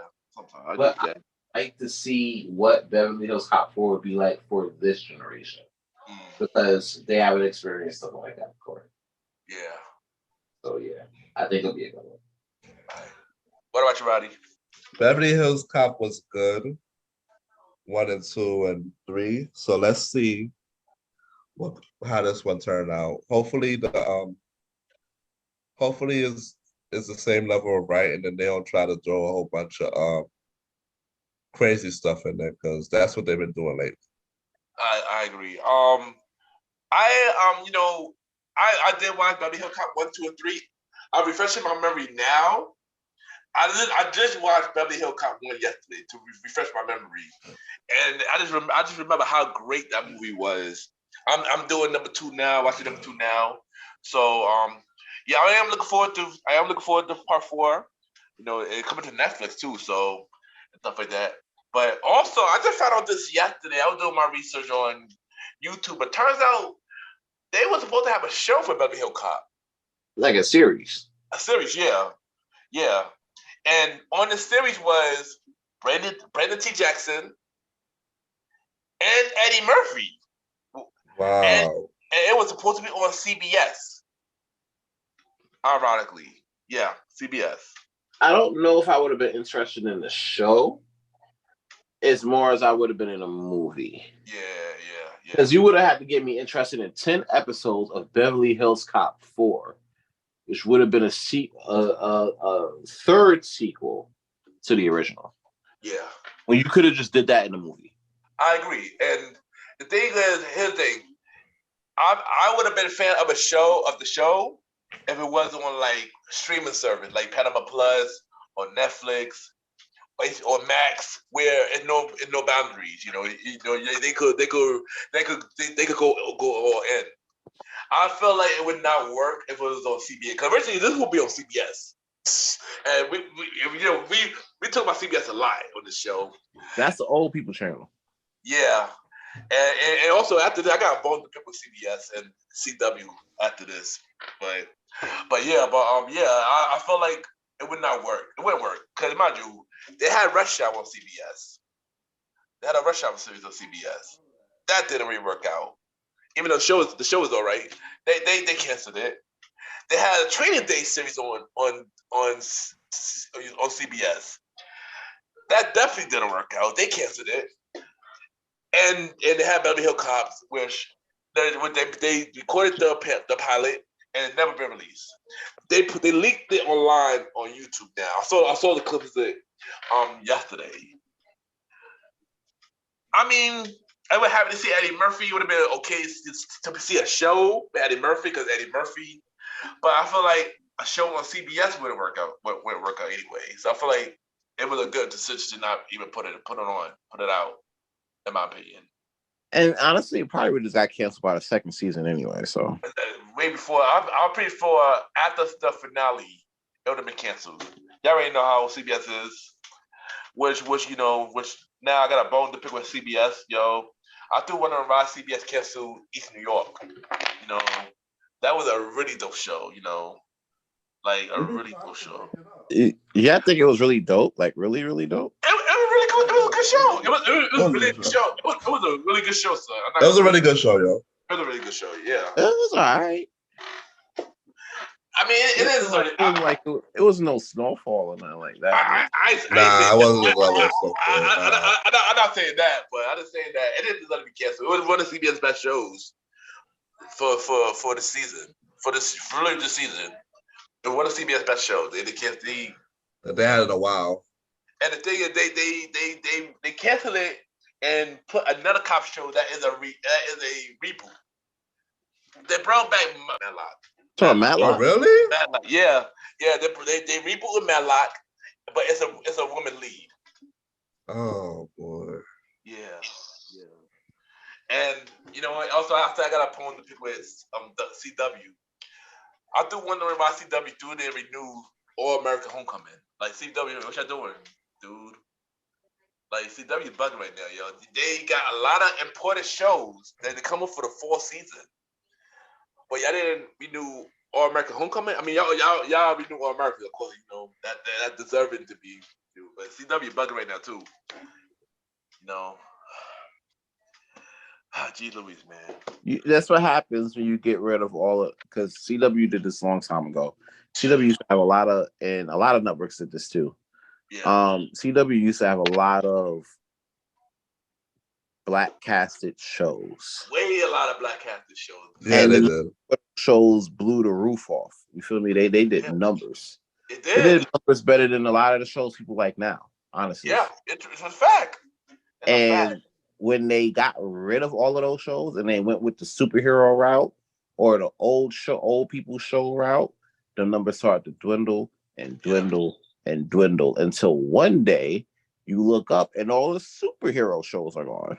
Yeah, yeah. Son, The Flash literally just ended this past week. By the time it's going to be the week before, but yeah, The Flash literally just ended. There's no more superhero show now. Superman, Lois, and Gotham Knight is the only two superhero show that is currently on CW. Those two did not get renewed for season 2. Well, Gotham Knight didn't get renewed for season 2. Superman, Lois didn't get renewed for season 4. And the reason why is because apparently superhero shows are expensive now. CW trying to be cheap now. CW trying to be cheap. They want to be cheap. They better go to UPN route and just show Criminal Minds and Law and Order and the Law and Order that nobody watched. The thing is now that they kind of slowly going that route a little bit. because they announced the fall lineup for the 2023-2024 lineup, and only 2 CW original shows got renewed: All American and Walker. Only 2 shows got renewed. Everything else that was on CW either got canceled or it's doing the bubble. Everything that coming for next season, it literally shows that was from another country, from Canada, I believe from Canada, and CW brought it because they cheap shows. And CW brought an AMC show that got canceled called 61 Street, and they're bringing it to CW. Which I can hold. I kind of want to check that show out. I didn't watch it. It was on AMC, but yeah, and stuff like that. You know, but since we talk about TV and stuff, you know, let's talk about this WGA strike that's going on right now. Like, how y'all feel about this going on? This strike going on? They're pulling the plug on all my freaking favorite shows, yo. This shit happened, and it caused a big confusion with girlfriends and all these shows back in the day. Bro. Yeah, back in the day, yeah. Because I remember they had a writing strike back then, and since then they had no agreement. A lot of shows got canceled behind it. You know, a lot of shows got canceled behind it. So, what are the shows that's in the chopping block, or what are the shows that are affected right now? It's a lot of shows that got affected, but I could name a few right now. One of them is one that we care about. Okay, there you go. The one of them is one of the Power Book shows, Raising Kanan, season 4. Wait, no, season 3. My bad. Is affected by the writer's strike. They're already filming, and they cut filming because of the writer's strike. I believe book 2, season 4 is that. Well, I heard they already done filming. I heard they were episode 9, book 2 for next season. From what I heard. Yeah, that's what I heard. Also, Family Guy and American Dad indefinitely. You know, Seth MacFarlane said, "Nah, Seth MacFarlane, yo, I'm out. I'm out. Let me know when I come to agreement." They are done indefinitely. All of the late night shows is done for now. All of them. Jimmy Kimmel, Jimmy Fallon, Seth Meyers, Steve Corbin, The Daily Show. All the shows are like done for now. Blade the movie, it got delayed again. Y'all shit the cash earns. I'm pretty sure what's happening. Y'all put it the cash earns. First of all, if you were the cash earns, who's gonna give him lines? Girls would have walked away by now. That's true though. Shout out to the bro George. We gotta bring up the show one day. We gotta bring up the show one day. Cobra Kai. Y'all already know Karate Kid show spinoff, Karate Kid spinoff. You know, they working on their final season, and due to the strike, they can't work on the final season. Abbott Elementary. Quinta in support of the writer strike, and so season 3 isn't happening. So, but the thing is, this 4th season of ABC, they are playing repeat of Abbott Elementary because season 3 isn't happening at the moment. And I feel bad for season ABC. 2, you mean, right? Huh? Season 2. No, season 3. Season 3 not happening. They repeating season 2. Yeah. Season 3 yeah. Okay, got it. Yeah. And I ain't gonna hold you. I feel bad for ABC. So I seen that ABC lineup for the fall, and it's like, yo, what the fuck? ABC looking terrible, son. Like one of the worst terrible. This ABC TV schedule for the fall looking disgusting, son. Yo, if I had to pack up a TV station, it would be ABC. Cause what the? Jeez Louise. CW. I mean, CW look bad, but ABC look worse. ABC look worse. I mean, CW got the F-Boy Island. What? F-Boy Island, you feel me? Yes. CW picked that up. Saturday Night Live is also a part of the writer's strike. Stranger Things are also part of the writer's strike. And many more, man. It's affected a lot of shows. A lot of shows walked out, man, because it's writer's strike, man. And I get it. No, they want higher pay. And I gonna hold you. I stay with them. I feel like they do deserve higher pay for the work they do. I'm as much as a lot of my show guy is not playing right now. I do stand with them though. I ain't gonna hold you. I feel like the dude deserve higher pay. I'm pretty Yeah, sure. bro. I'm pretty sure if we was in a writer strike for this show or any other shows we do, I was pretty sure I would write. I would walk off too, just so I get higher pay. But good thing we work for ourselves, so we don't have to worry about that. But yeah. So yeah. Nigga, we write a lot of shit, so I'm fine. Yeah, I'm chilling. Basically, but for real, how you feel about this though? I mean, I don't think it's just gonna be like, oh my god, we have no writers. What we're gonna do is just gonna give new writers a chance to show their stuff, and go from there. You know what I'm saying? The writers are gonna come back because it's happened before. Writers are gonna strike because they want pay, which is fair. Will companies give it to them? We don't know. Do they deserve it? I mean, yeah, nigga, duh. They pretty much watch, like, for those who don't do like Netflix on a daily basis like I do. It does make for good content. It does make for good, the writers are usually a key point for a lot of the shit. You feel me? That's fact. Yeah, that's fact. Yeah, we could put Germs in a space and be like, oh, okay, Germs, go play Blade. But if he ain't got the lines to really do that shit in a direction to really do it, how can he do it? You know what I'm saying? So big deal. Hopefully they get it together. Worst thing you want to see is people out of work because people are having a hard time trying to figure out how to get paid for the work that they do. Yeah, I agree. I really hope they come to an agreement. So I mean, I hope this end by the summer end at least. I feel like they should come and agree by the summer. If it's longer than that, then I don't true, G Louise. Fall program gonna be looking really bad, especially for shows that supposed to have new seasons. It's gonna look like pandemic. It's gonna look like the pandemic TV schedule where they barely nothing knowing. They gotta play a lot of repeats or other channel gotta pick up other show for the network that got canceled it so they can circulate on their channel. So yeah. I hope that I hope that this convene anytime and get worked out. Yeah, I agree because it's already been a month now. It's gonna be a month since it's been going on. It started on May 2nd, so yeah. So last but not least, yo, it's a thing been going around lately. AI with music artists and stuff like that. So my question, y'all, how do y'all feel about it? Well, the way I feel about AI when it came down to music, it's the same way I feel like with AI when it comes down to help streamlining business, right? Mm-hmm. Granted, I know people are going to feel a way about it because people should be making music the right way. You know what I'm saying? And hey, I get it. At the same time, old heads especially got to understand the power of technology and how that shit is growing on a daily basis. We're at the point now where kids don't have to do homework or don't have to spend so much time on homework because of AI. Are they learning stuff? Hey, I don't know. I ain't a kid. But, it's easier for them now. You know what I'm saying?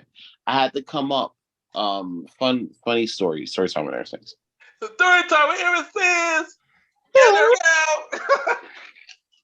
So basically, right? I had to come up at my wedding. I basically had a R&B wedding theme, right?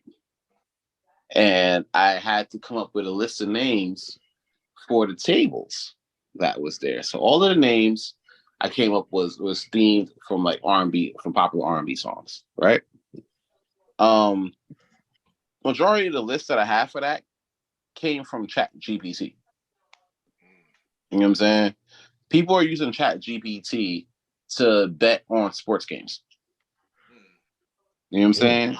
There is a lot that goes into. I know we're just talking about music, but if we're going to talk about AI, you got to talk about how AI is changing damn near all aspects of life. Oh no, of course, yeah. Fine, okay.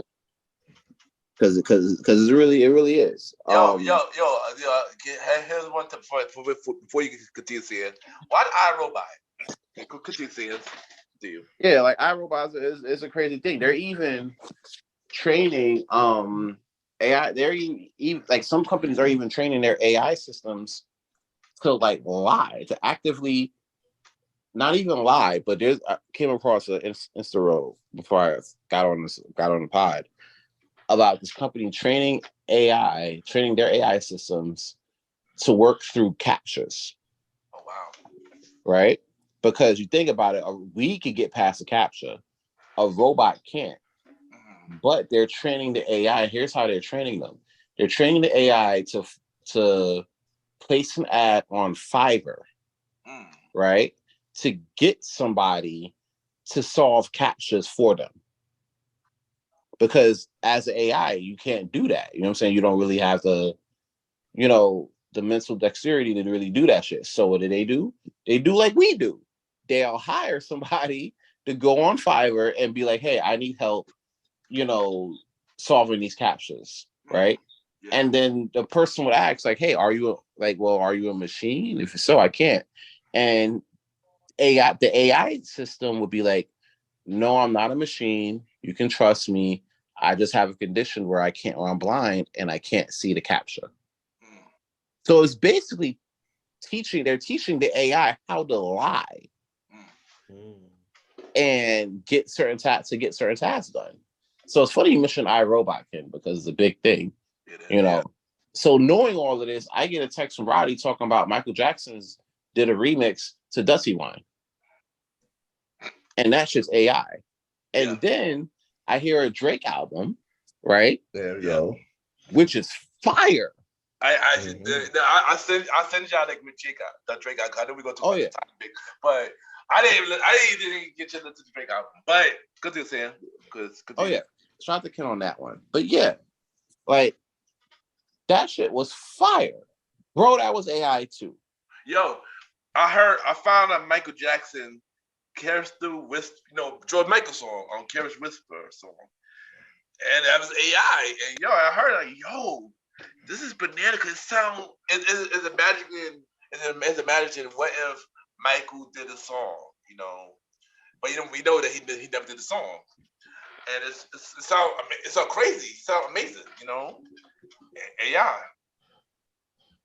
And that's the thing, really. That's honestly what it comes. That's really what it comes down to. Because, but I got something to add. Yeah. All right, let me wrap this up real quick. I got you right. Go ahead.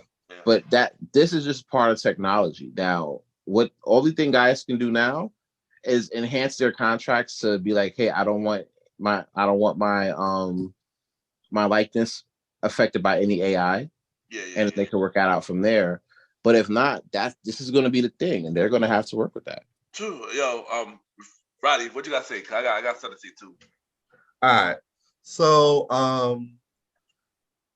somebody is creating these covers in their house, on the computer or on their phone, and all the profits are going to them. Like, how unfair is that to the record label? That is unfair. I ain't gonna hold you. That is unfair because it's taking money out of the artist's pockets or the record company pockets for the hard work that they've been putting out. Like you upload a cover of somebody singing a popular rap song and it gets millions of plays, and then the YouTube revenue come back to you, and that's it.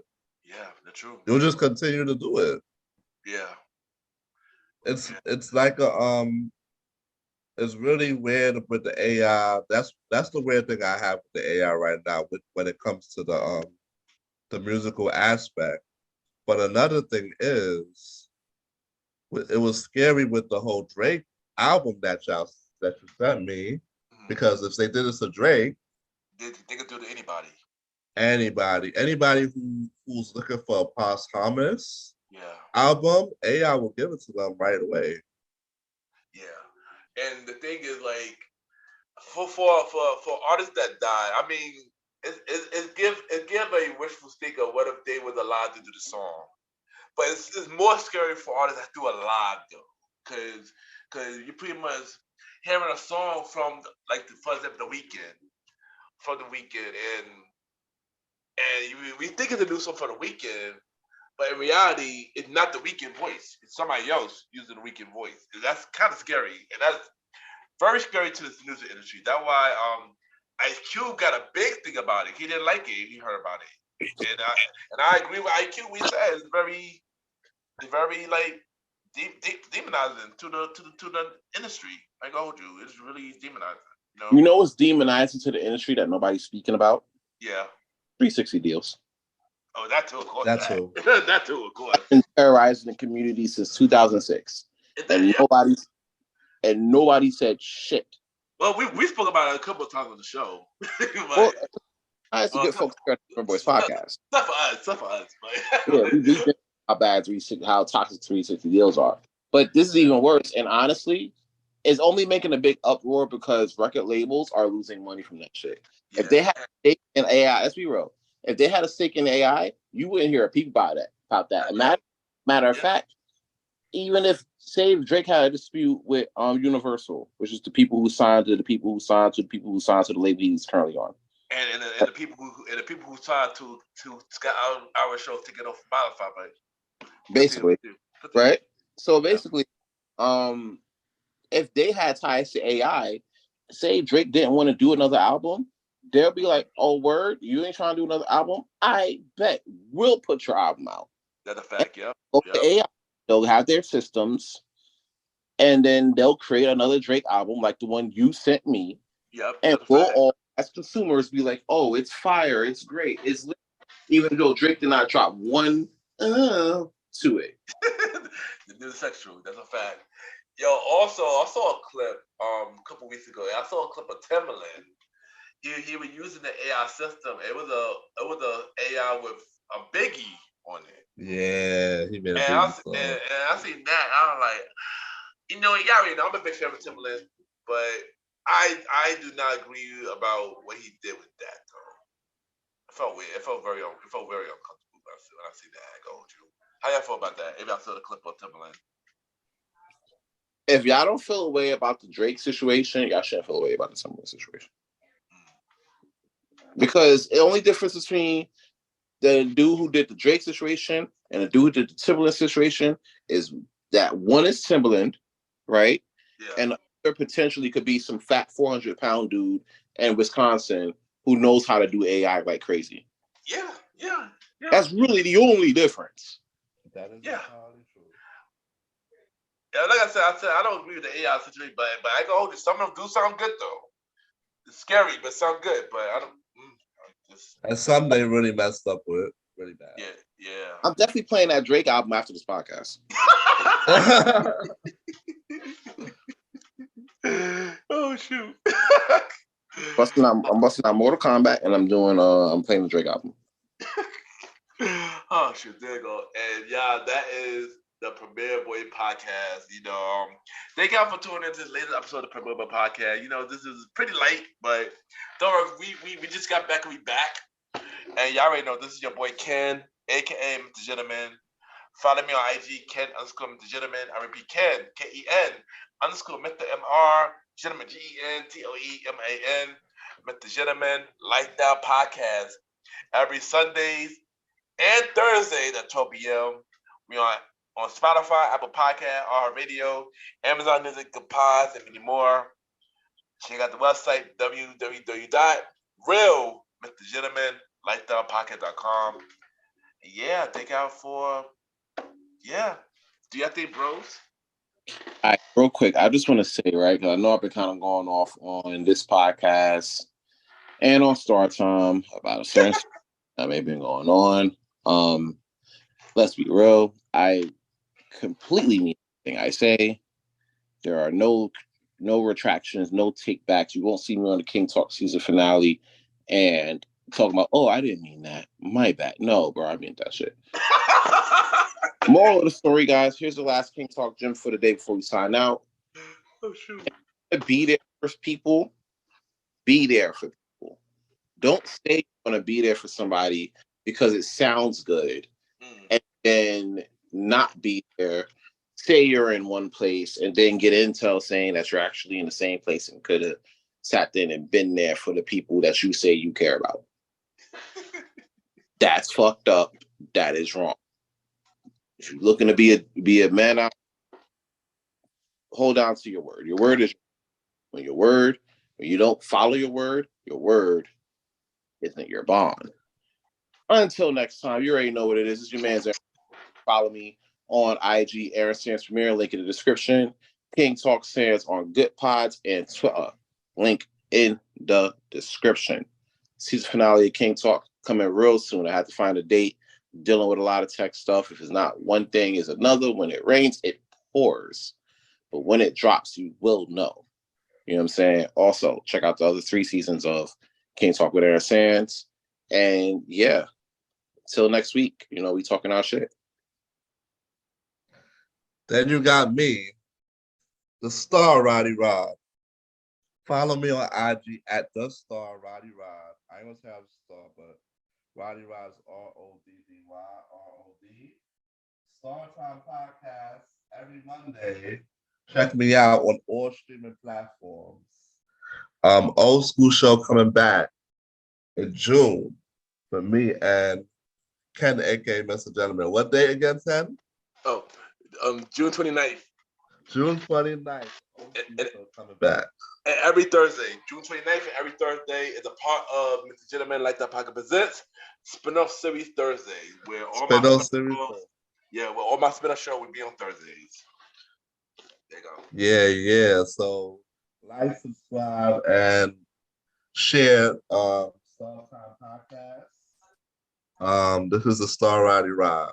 I'm out. And there you go. And also, follow Long Live the Chief, Malimal. They call me Malimal, Malimal. The bridge coming the summer of 2023. Yeah. Shout out to him. He will be back soon. And yeah, this is your boy Ken, aka Mr. Gentleman. You already know what it is. It's your man's Aaron Sands, and we will catch you next week. Thanks for listening, and yeah. And this is the Star Roddy Rod, and we are out of here. And long live the Chief, Malimal. We out. See y'all next week, y'all. True.